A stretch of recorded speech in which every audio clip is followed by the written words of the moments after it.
ನಮಸ್ಕಾರ. 8ನೆಯ ತರಗತಿ ಸಿರಿಗನ್ನಡ ಪಠ್ಯಪುಸ್ತಕದ ಗದ್ಯ ಭಾಗ 2 ನೀರು ಕೊಡದ ನಾಡಿನಲ್ಲಿ ಪಾಠದ ಪ್ರಶ್ನೋತ್ತರಗಳು. ಮೊದಲನೇದಾಗಿ ಲೇಖಕರ ಪರಿಚಯ. ಶ್ರೀಮತಿ ನೇಮಿಚಂದ್ರ ಅವರು ಚಿತ್ರದುರ್ಗದಲ್ಲಿ ಜುಲೈ 16, 1959 ಜನಿಸಿದರು. ಇವರ ಪ್ರಮುಖ ಕೃತಿಗಳೆಂದರೆ ಯಾದ್ವಶೆ ಕಾದಂಬರಿ, ನಮ್ಮ ಕನಸುಗಳಲ್ಲಿ ನೀವಿದ್ದೀರಿ, ಮತ್ತೆ ಬರೆದ ಕಥೆಗಳು, ನೇಮಿಚಂದ್ರರ ಕಥೆಗಳು ಮುಂತಾದ ಕಥಾ ಸಂಕಲನಗಳು, ಒಂದು ಕನಸಿನ ಪಯಣ, ಪೆರುವಿನ ಪವಿತ್ರ ಕಣಿವೆಯಲ್ಲಿ ಪ್ರವಾಸ ಕಥನಗಳು ಮೊದಲಾದವುಗಳು. ಪೆರುವಿನ ಪವಿತ್ರ ಕಣಿವೆಯಲ್ಲಿ ಕೃತಿಗೆ ಕರ್ನಾಟಕ ಸಾಹಿತ್ಯ ಪ್ರಶಸ್ತಿ, ನೃಪತುಂಗ ಪ್ರಶಸ್ತಿ, ಅತ್ತಿಮಬ್ಬೆ ಪ್ರಶಸ್ತಿಗಳು ಸಂದಿವೆ. ಪ್ರಸ್ತುತ ನೀರು ಕೊಡದ ನಾಡಿನಲ್ಲಿ ಅಂಕಣ ಬರಹವನ್ನು ಶ್ರೀಮತಿ ನೇಮಿಚಂದ್ರ ಅವರ ಬದುಕು ಬದಲಿಸಬಹುದು ಕೃತಿಯಿಂದ ಆಯ್ದು ಸಂಪಾದಿಸಿ ನಿಗದಿಪಡಿಸಿದೆ. ಪದಗಳ ಅರ್ಥ: ಅಗ್ಗ ಕಡಿಮೆ ಬೆಲೆ, ಪರಾಕಾಷ್ಠೆ ಕೊನೆಯ ಗಡಿ, ಹರಡು ಪಸರಿಸು, ಹಿಂಜರಿಕೆ ಹಿಂದೆ ಸರಿ ಅಥವಾ ಕೀಳರಿಮೆ, ಅಲೆ ಸುತ್ತಾಡು, ಪುಕ್ಕಟ್ಟೆ ಉಚಿತ, ಮಣ ಹೆಚ್ಚು ತೂಕವಾದ, ಹುನ್ನಾರ ಸಂಚು, ಅಸ್ತ್ರ ಆಯುಧ, ಬುನಾದಿ ತಳಹದಿ, ಮರುಳು ಹುಚ್ಚುತನ, ಹೊಕ್ಕು ಒಳಗೆ ಹೋಗು, ಜನಪ್ರಿಯ ಪ್ರಸಿದ್ಧ ಅಥವಾ ಖ್ಯಾತಿ ಪಡೆದ, ಭಂಗಿ ವ್ಯಂಗ್ಯ ಅಥವಾ ಕುಟಿಲತೆ, ಮಾಲೀಕ ಯಜಮಾನ. ಆಮೇನ್. ಕೊಟ್ಟಿರುವ ಪ್ರಶ್ನೆಗಳಿಗೆ ಒಂದು ವಾಕ್ಯದಲ್ಲಿ ಉತ್ತರಿಸಿ. ಪ್ರಶ್ನೆ 1: ಎಲ್ಲೆಲ್ಲಿ ನೀರು ಕೊಡುವ ಸಂಪ್ರದಾಯವಿಲ್ಲ? ಉತ್ತರ: ಯುರೋಪಿನಲ್ಲಾಗಲಿ ಅಮೆರಿಕದಲ್ಲಾಗಲಿ ನೀರು ಕೊಡುವ ಸಂಪ್ರದಾಯವಿಲ್ಲ. ಪ್ರಶ್ನೆ 2: ಮನೆಗೆ ಬಂದವರನ್ನು ಹೇಗೆ ಸತ್ಕರಿಸುವ ಸಂಪ್ರದಾಯ ನಮ್ಮಲ್ಲಿದೆ? ಉತ್ತರ: ಮನೆಗೆ ಬಂದವರಿಗೆ ಮೊದಲು ನೀರು ಕೊಡುವ ಸಂಪ್ರದಾಯ ನಮ್ಮಲ್ಲಿದೆ. ಪ್ರಶ್ನೆ 3: ವಿದೇಶಗಳಲ್ಲಿ ನೀರಿಗಿಂತ ಅಗ್ಗವಾಗಿ ಸಿಗುವುದೇನು? ಉತ್ತರ: ವಿದೇಶಗಳಲ್ಲಿ ನೀರಿಗಿಂತ ಅಗ್ಗವಾಗಿ ಕೋಲ ಸಿಗುತ್ತದೆ. ಪ್ರಶ್ನೆ 4: ಭಾರತದಲ್ಲಿ ಇತ್ತೀಚೆಗೆ ಯಾವ ಹುನ್ನಾರ ನಡೆದಿದೆ? ಉತ್ತರ: ಪ್ರತಿಯೊಬ್ಬರೂ ನೀರನ್ನು ಕೊಂಡು ಕುಡಿಯುವಂತೆ ಮಾಡುವ ಹುನ್ನಾರ ಭಾರತದಲ್ಲಿ ಇತ್ತೀಚೆಗೆ ನಡೆದಿದೆ. ಪ್ರಶ್ನೆ 5: ಸರ್ವರಿಗೂ ವೇದ್ಯವಾಗಿರುವ ಅಂಶಗಳಾವುವು? ಉತ್ತರ: Mother's Day, Father's Day, Valentine's Day ಆಚರಿಸುವುದು, ಗಿಫ್ಟ್ ಗ್ರೀಟಿಂಗ್ ಕಾರ್ಡ್ ಮಾರುವ ಹೊಸ ಹುನ್ನಾರಗಳೆಂದು ಸರ್ವರಿಗೂ ವೇದ್ಯವಾಗಿದೆ. ಪ್ರಶ್ನೆ 6: ಲೇಖಕಿಗೆ ಹೋಟೆಲ್ನಲ್ಲಿ 4 ಲೋಟ ನೀರು ತಂದಿಟ್ಟಾಗ ಆದ ಅನುಭವವೇನು? ಉತ್ತರ: ಲೇಖಕಿಗೆ ಹೋಟೆಲ್ನಲ್ಲಿ 4 ಲೋಟ ನೀರು ತಂದಿಟ್ಟಾಗ ಬರೀ ಬಾಯಲ್ಲ, ಮನಸ್ಸು ತಂಪಾಯಿತು. ಕೊಟ್ಟಿರುವ ಪ್ರಶ್ನೆಗಳಿಗೆ 2-3 ವಾಕ್ಯಗಳಲ್ಲಿ ಉತ್ತರಿಸಿ. ಪ್ರಶ್ನೆ 1: ವಿದೇಶಗಳಲ್ಲಿ ಬಾಯಾರಿಕೆಗೆ ಧಾರಾಳವಾಗಿ ಏನೇನು ದೊರೆಯುವವು? ಉತ್ತರ: ವಿದೇಶಗಳಲ್ಲಿ ಬಾಯಾರಿಕೆಗೆ ಕೋಲಾಗಳು, ಫ್ರೆಂಚ್ ವೈನ್, ಬಿಯರ್, ಬಾಟಲಿಯಲ್ಲಿ ಹಣ್ಣಿನ ರಸ ಧಾರಾಳವಾಗಿ ದೊರೆಯುತ್ತವೆ. ಆದರೆ ಕುಡಿಯಲು ನೀರು ಸಿಗುವುದಿಲ್ಲ. ಪ್ರಶ್ನೆ 2: ಗುರುದ್ವಾರಗಳ ಬಳಿ ಸ್ವಯಂ ಸೇವಕರು ಏನು ಮಾಡುತ್ತಿದ್ದರು? ಉತ್ತರ: ಗುರುದ್ವಾರಗಳ ಬಳಿ ಸ್ವಯಂ ಸೇವಕರು ನೀರಿನ ದೊಡ್ಡ ಕೊಳಾಯಿ ಹಿಡಿದು ನಿಲ್ಲಿಸಿದ ಆಟೋ, ಬಸ್ಸು ಹಾಗೂ ದಾರಿ ಹೋಕರಿಗೆಲ್ಲ ಕುಡಿಯಲು ನೀರು ತುಂಬಿ ಕೊಡುತ್ತಿದ್ದರು. ಪ್ರಶ್ನೆ 3: ಕೋಲಾಗಳ ಆಸೆಯಿಂದ ನಾವು ಏನೆಲ್ಲವನ್ನು ತೊರೆಯುತ್ತಿದ್ದೇವೆ? ಉತ್ತರ: ಕೋಲಾಗಳ ಆಸೆಯಿಂದ ನಾವು ಎಳನೀರು, ಮಜ್ಜಿಗೆ, ಪಾನಕ, ಕಬ್ಬಿನ ಹಾಲು, ತಾಜಾ ಹಣ್ಣಿನ ರಸ ಎಲ್ಲವನ್ನು ತೊರೆಯುತ್ತಿದ್ದೇವೆ. ಪ್ರಶ್ನೆ 4: ನಾಗರಿಕತೆಯ ದೊಡ್ಡ ಅನಾಹುತಗಳಾಗಿ ಕಾಣಿಸಿಕೊಳ್ಳುತ್ತಿರುವ ಆಚರಣೆಗಳು ಯಾವುವು?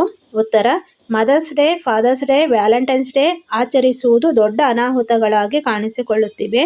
ಈ ಹೊಸ ದಿನಗಳೆಲ್ಲ ಉಕ್ಕಿದ ಪ್ರೀತಿಯ ದ್ಯೋತಕವಲ್ಲ, ಗಿಫ್ಟ್ ಗ್ರೀಟಿಂಗ್ ಕಾರ್ಡ್ ಮಾರುವ ಹೊಸ ಹುನ್ನಾರಗಳೆಂಬುದು ಎಲ್ಲರಿಗೂ ತಿಳಿದಿದೆ. ಪ್ರಶ್ನೆ 5: ಜನಪ್ರಿಯ ಹೋಟೆಲಿನ ಮಾಲೀಕನಿಗೆ ತಂಪು ಪಾನೀಯ ಕಂಪನಿ ಹೇಳಿದ್ದೇನು? ಉತ್ತರ: ತಂಪು ಪಾನೀಯದ ಕಂಪನಿಯೊಂದು ಜನಪ್ರಿಯ ಹೋಟೆಲಿನ ಮಾಲೀಕರೊಬ್ಬರನ್ನು ಸಂಪರ್ಕಿಸಿ, ನೀವು ಗ್ರಾಹಕರಿಗೆ ಬಂದೊಡನೆ ನೀರು ಕೊಡುವುದನ್ನು ನಿಲ್ಲಿಸಿದರೆ ಇಷ್ಟು ಹಣ ಕೊಡುವುದಾಗಿ ಹೇಳಿತ್ತು. ಇಮೇನ್. ಕೊಟ್ಟಿರುವ ಪ್ರಶ್ನೆಗಳಿಗೆ 5-6 ವಾಕ್ಯಗಳಲ್ಲಿ ಉತ್ತರಿಸಿ. ಪ್ರಶ್ನೆ 1: ದುಡ್ಡಿಲ್ಲದೆ ಕುಡಿಯಬಲ್ಲ ನೀರು ಸಿಗುತ್ತಿದ್ದ ಕಾಲದ ಬಗ್ಗೆ ಲೇಖಕರ ಅಭಿಪ್ರಾಯವೇನು? ಉತ್ತರ: ನೀರು ಸಲೀಸಾಗಿ ಎಲ್ಲೆಂದರಲ್ಲಿ ಪುಕ್ಕಟ್ಟೆಯಾಗಿ ವಿದೇಶಗಳಲ್ಲಿ ಖಂಡಿತ ಸಿಗುವುದಿಲ್ಲ. ನಮ್ಮಲ್ಲಿಯಂತೆ ರೈಲು ನಿಲ್ದಾಣಗಳಲ್ಲಿ, ಬಸ್ಸು ನಿಲ್ದಾಣಗಳಲ್ಲಿ, ವಿಮಾನ ನಿಲ್ದಾಣಗಳಲ್ಲೂ ದುಡ್ಡಿಲ್ಲದೆ ಕುಡಿಯಬಲ್ಲ ನೀರನ್ನು ಇರಿಸುವುದಿಲ್ಲ.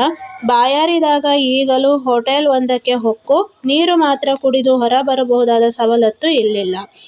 ಮನೆಯ ಹೊರಗೆ ಕಾಂಪೌಂಡ್ ಗೋಡೆಗೆ ಸಣ್ಣ ತೊಟ್ಟಿ ಕಟ್ಟಿ ದನಕರುಗಳು ಕುಡಿದು ಹೋಗಲಿ ಎಂದು ನೀರು ತುಂಬಿಡುತ್ತಿದ್ದ ಬಾಲ್ಯದ ದಿನಗಳು ನನಗಿನ್ನೂ ನೆನಪಿವೆ. ದಿಲ್ಲಿಯಲ್ಲೂ ಯಾರೋ ಪುಣ್ಯಾತ್ಮರು ದೊಡ್ಡ ಮಣ್ಣಿನ ಮಡಕೆಗಳಲ್ಲಿ ನೀರು ತುಂಬಿಡುತ್ತಿದ್ದರು. ಅನೇಕ ಗುರುದ್ವಾರಗಳ ಬಳಿ ಸ್ವಯಂ ಸೇವಕರು ನೀರಿನ ದೊಡ್ಡ ಕೊಳಾಯಿ ಹಿಡಿದು ನಿಲ್ಲಿಸಿದ ಆಟೋ, ಬಸ್ಸು ಹಾಗೂ ದಾರಿ ಹೋಕರಿಗೆಲ್ಲ ನೀರು ತುಂಬಿ ಕುಡಿಸುತ್ತಿದ್ದರು ಎಂದು ದುಡ್ಡಿಲ್ಲದೆ ಕುಡಿಯಬಲ್ಲ ನೀರು ಸಿಗುತ್ತಿದ್ದ ಕಾಲದ ಬಗ್ಗೆ ಲೇಖಕರು ಅಭಿಪ್ರಾಯಪಟ್ಟಿದ್ದಾರೆ. ಪ್ರಶ್ನೆ 2. ಕಂಪನಿಗಳು ಅಪ್ಪಟ ಅಗತ್ಯದ ವಸ್ತುಗಳನ್ನು ಅವಿಲ್ಲದೆ ಬದುಕಿಲ್ಲ ಎಂಬಂತೆ ಹೇಗೆ ಬಿಂಬಿಸುತ್ತಿವೆ? ಉತ್ತರ: ನಮ್ಮ ಭಾರತೀಯ ಸಂಸ್ಕೃತಿಯ ಬುನಾದಿಯನ್ನು, ಜೀವನ ಶೈಲಿಯನ್ನು, ನಂಬಿಕೆಗಳನ್ನು, ಮೌಲ್ಯಗಳನ್ನು, ಸಂಸ್ಕೃತಿಯ ಬುನಾದಿಯನ್ನು ಅಲುಗಿಸುವ ಕೊಳ್ಳುಬಾಕುತನ, ಅಗತ್ಯಗಳಲ್ಲಿ ನಡೆದು ಹೋಗುತ್ತಿದ್ದ ಬದುಕು ಇಂದು ಬೇಕುಗಳ ಬಲೆಗೆ ಬಿದ್ದಿದೆ. ಬೇಕುಗಳನ್ನು ಅಗತ್ಯಗಳಾಗಿ ಹಾಗೂ ಅತ್ಯಗತ್ಯಗಳಾಗಿ ಬಲು ಜಾಣತನದಿಂದ ಬದಲಿಸುವ ಜಾಹೀರಾತುಗಳು ಮತ್ತೆ ಮತ್ತೆ ಬಿತ್ತರಿಸುತ್ತವೆ. ಕಂಪನಿಗಳು ಆರಾಮ, ಐಷಾರಾಮದ ಅಪ್ಪಟ ಅನಗತ್ಯದ ವಸ್ತುಗಳನ್ನು ಇವಿಲ್ಲದೆ ಬದುಕಿಲ್ಲ ಎಂಬಂತೆ ಬಿಂಬಿಸುತ್ತವೆ. ಡಿಯೋಡ್ರೆಂಟ್ ಹಾಕಿಕೊಳ್ಳದೆ ಇದ್ದರೆ ತಾನು ನಾತ ಬಡಿಯುತ್ತೇನೆ ಎಂಬಷ್ಟು ಕೀಳರಿಮೆಯನ್ನು ಕಂಪನಿಗಳು ಹುಟ್ಟಿಸಬಲ್ಲವು. ಕೊನೆಗೆ ಎಲ್ಲವೂ ನಮ್ಮನ್ನು ಕೊಳ್ಳುವಂತೆ ಪ್ರೇರೇಪಿಸುತ್ತವೆ.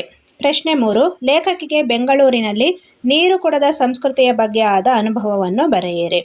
ಉತ್ತರ: ಬೆಂಗಳೂರಿನ ಮಹಾತ್ಮ ಗಾಂಧಿ ರಸ್ತೆಯ ಬಾಂಬೆ ಬಜಾರ್ ಎದುರಿನ ಪುಟ್ಟ ಜಾಯಿಂಟ್ನಲ್ಲಿ ಲೇಖಕಿ ಮತ್ತು ಅವರ ಮಗಳು ಕುಳಿತಿದ್ದರು. ಅಲ್ಲಿ ನೀರು ತಂದಿಡಲಿಲ್ಲ. ಅವರು ಐಸ್ ಕ್ರೀಮ್ ತಿಂದು ನೀರು ಬೇಕು ಎಂದು ಕೇಳಿದರು. ಅದಕ್ಕೆ ವೇಟರ್ ಮಿನರಲ್ ವಾಟರ್ ಬೇಕೇ ಎಂದು ಪ್ರಶ್ನಿಸಿದನು. ಅದಕ್ಕೆ ಲೇಖಕಿಯವರು ಇಲ್ಲಪ್ಪ, ಸಾಮಾನ್ಯ ನೀರು ಎಂದರು. ಹೋದ ವೇಟರ್ 15 ನಿಮಿಷಕ್ಕಾದರೂ ಬರಲೇ ಇಲ್ಲ. ಕಾದು ಕಾದು ಸುಸ್ತಾಗಿ ಕೊನೆಗೆ ಬಿಲ್ಲು ಕೊಟ್ಟು ಹೊರ ಬಂದರು. ಅದೇ ವೇಟರ್ ಪುಟ್ಟ ಪುಟ್ಟ ಬಾಟಲಿಗಳಲ್ಲಿ ಮಿನರಲ್ ವಾಟರ್ಗಳನ್ನು ಬೇರೆ ಬೇರೆ ಮೇಜಿಗೆ ಸರಬರಾಜು ಮಾಡುತ್ತಿದ್ದುದು ಕಂಡು ಬಂತು. ಇಮೇಲ್ ಖಾಲಿಬಿಟ್ಟ ಜಾಗಗಳಲ್ಲಿ ಸೂಕ್ತ ಉತ್ತರಗಳಿಂದ ಭರ್ತಿ ಮಾಡಿರಿ. ಪ್ರಶ್ನೆ 1. ಭಾರತದಿಂದ ಹೊರಗೆ ಕಾಲಿಟ್ಟರೆ ಉಳಿದೆಲ್ಲವೂ ಡ್ಯಾಶ್ ನೀರು ಕೊಡದ ನಾಡುಗಳು. ಪ್ರಶ್ನೆ 2. ಈ ದೇಶಗಳಲ್ಲಿ ಮನೆಯ ಡ್ಯಾಶ್ ಎಲ್ಲಿ ಬರುವ ನೀರನ್ನು ಕುಡಿಯುವುದಿಲ್ಲ, ನಲ್ಲಿ. ಪ್ರಶ್ನೆ 3. ಗ್ರೀಟಿಂಗ್ ಕಾರ್ಡ್ ಮಾರುವ ಹೊಸ ಡ್ಯಾಶ್ಗಳೆಂದು ಸರ್ವರಿಗೂ ವೇದ್ಯವಾಗಿದೆ, ಹುನ್ನಾರ. ಪ್ರಶ್ನೆ 4. ಸ್ಯಾಂಡ್ವಿಚ್ ಬರ್ಗರ್ ಜೊತೆಗೆ ದೊಡ್ಡ ಗಾತ್ರದ ಡ್ಯಾಶ್ ನೀಡುತ್ತಾರೆ, ಕೋಲಾ. ವುಮೆನ್ ಕೊಟ್ಟಿರುವ ಪದಗಳ ತದ್ಭವ ರೂಪ ಬರೆಯಿರಿ. ವರ್ಷ, ವರುಸ, ಪ್ರಾಣ, ಹರಣ, ಶಕ್ತಿ, ಸಕುತಿ, ಪುಣ್ಯ, ಹೂನ್ಯ. ಭಾಷಾಭ್ಯಾಸ.